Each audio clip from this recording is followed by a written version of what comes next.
एक गुरु और शिष्य जंगल से अपने गांव जा रहे थे। अंधेरा काफी हो चुका था और सूरज जो है वह भी डूब चुका था।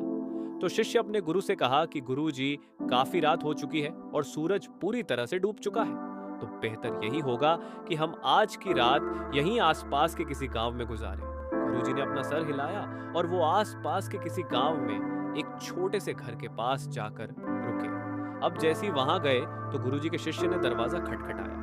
अब जैसे ही दरवाजा खटखटाया तो अंदर से गरीब आदमी बाहर आया।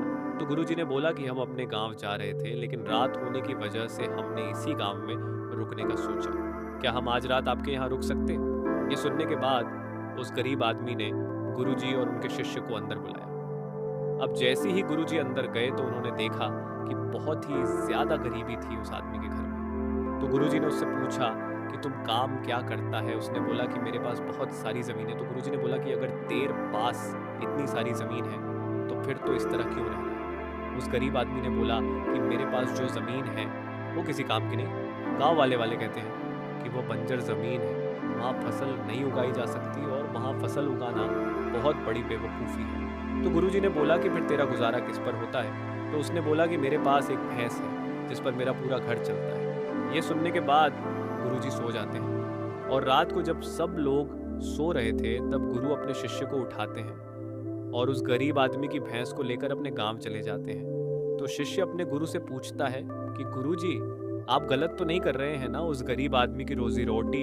इसी भैंस की वजह से चलती है। तो गुरु अपने शिष्य की तरह देखते हैं और मुस्कुराते हुए आगे बढ़ जाती है।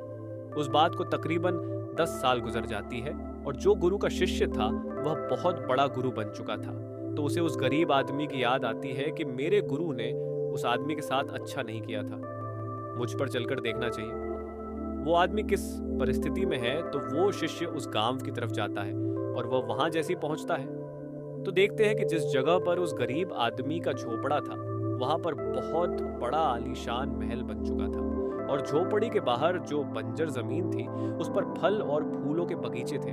तो भी उतने में उधर से उस घर का मालिक आता है। शिष्य उसे देखकर पहचान लेता है और उस आदमी को बोलता है कि तुमने मुझे पहचाना, मैं अपने गुरुजी के साथ आया था, हमने तुम्हारे यहाँ एक रात का मुकाम किया था। वो आदमी उसे पहचान लेता है और बोलता है कि उस रात में आप कहाँ चले गए थे? और उस रात के बाद ही मेरी भैंस कहीं चली गई थी, मेरे पास कोई रास्ता नहीं था। तो मैंने अपनी ज़मीन पर मेहनत की और काफ़ी मेहनत के बाद उस पर फसल निकल आई और आज मैं इस गांव का सबसे बड़ा और सबसे अमीर आदमी बन चुका हूँ।